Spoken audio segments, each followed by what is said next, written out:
अगली breaking news की तरफ हम बढ़ रहे हैं। एक और ब्रेकिंग न्यूज जो सामने आ रही है वो ये है कि भारत के राजदूत जेपी सिंह ने पाकिस्तान को दो शब्दों में बात समझा दी है कि आतंकियों को भारत को सौंपे पाकिस्तान। जब अमेरिका आतंकी सौंप सकता है, तहव्वुर राणा को भारत को दे सकता है, तो फिर पाकिस्तान को क्या दिक्कत है? हाफिज सईद, लखवी और साजिद मीर को क्यों छुपा कर रखा हुआ है पाकिस्तान ने, जबकि वो हिंदुस्तान के गुनहगार हैं? 26/11 हमले का मास्टरमाइंड है हाफिज सईद। क्यों उसको अपने यहाँ सिक्योरिटी पाकिस्तान दे रहा है? क्यों रोजाना उसकी सिक्योरिटी बदलती है? रोज उसका जो ठिकाना है वो बदल जाता है। इजराइल में भारत के राजदूत हैं जेपी सिंह, जिन्होंने ये बड़ा स्ट्रॉन्ग स्टेटमेंट दिया है और कहा है कि ऑपरेशन सिंदूर अभी हमने रोका है, खत्म नहीं किया है। बस आतंकियों को पाकिस्तान हमें सौंप दे। हाफिज, लखवी और साजिद मीर जैसे आतंकी हैं, इन्हें फौरन पाकिस्तान भारत को सौंपे। जब अमेरिका तहव्वुर राणा को सौंप सकता है और भारत के कानून के मुताबिक उस पर मुकदमा चल रहा है, भारत के कानून के मुताबिक उसे सजा होगी, तो भारत के गुनहगार हाफिज, लखवी और साजिद मीर को क्यों पाकिस्तान अपनी गोद में लिए बैठा है? क्यों पाकिस्तान ने इनको भारत को नहीं सौंपा है? ये मांग की गई है भारत के राजदूत की तरफ से कि इन आतंकियों को भारत को सौंपे पाकिस्तान। एक इंटरव्यू के दौरान जेपी सिंह, जो इजराइल में भारत के राजदूत हैं, उन्होंने ये मांग की है।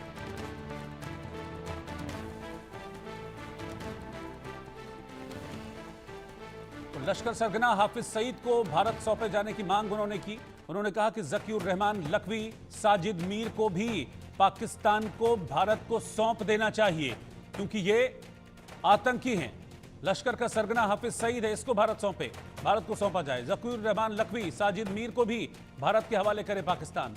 इजराइल में भारत के राजदूत जेपी सिंह ने तर्क दिया है कि अमेरिका ने आतंकी तहव्वुर राणा को भारत को सौंप दिया। अमेरिका जब आतंकी सौंप सकता है तो पाकिस्तान क्यों नहीं? क्या इतना प्यार है पाकिस्तान को आतंकियों से जो सौंप नहीं रहा है ये आतंकी पाकिस्तान भारत को? मैं आपको बता दूं कि हाफिज सईद, जो कि मुंबई हमले का मास्टरमाइंड है, उसका हिसाब होना अभी बाकी है। 26/11 में मुंबई में अटैक हुआ था मुंबई में, और हाफिज सईद उसका मुख्य आरोपी है, मास्टरमाइंड है। आतंकियों का हैंडलर था लखवी। अमेरिका ने इसको ग्लोबल आतंकी घोषित किया हुआ है। और साजिद मीर की बात करूं तो मुंबई हमले के दौरान आतंकियों के संपर्क में था और लगातार वो आतंकियों को डायरेक्शंस दे रहा था कि क्या करना है क्या नहीं करना। ये इन तीनों की भूमिका है 26/11 में, चाहे वो हाफिज सईद हो या फिर ज़कीउर रहमान लखवी हो या फिर साजिद मीर हो। इन तीनों की भूमिका को लेकर भारत सारी चीजें, सारे डॉजियर, सारे सबूत पाकिस्तान को सौंप चुका है, लेकिन इसके बावजूद पाकिस्तान हर सबूत को नकारता है, हर सबूत को झूठा कहता है। और बल्कि इनको बचाने के लिए, हाफिज सईद को बचाने के लिए, पाकिस्तान ने उनको अपनी जेल में कैद करने का ड्रामा किया है, दिखावा किया है। आशिक मीर मेरे सहयोगी इस वक्त साथ में हैं। आशिक, की बड़ी स्ट्रॉन्ग स्टेटमेंट दिया है भारत के राजदूत ने, और बात ठीक है कि ये भारत के गुनहगार हैं, फिर चाहे वो हाफिज सईद हो, वो ज़कीउर रहमान लखवी हो, साजिद मीर हो, 26/11 के गुनहगार हैं। और इनको लेकर सारे सबूत भारत की तरफ से पाकिस्तान को दिए गए हैं, लेकिन फिर भी पाकिस्तान हमेशा इन्हें अपनी गोद में बिठाकर रखता है, बचाता रहता है।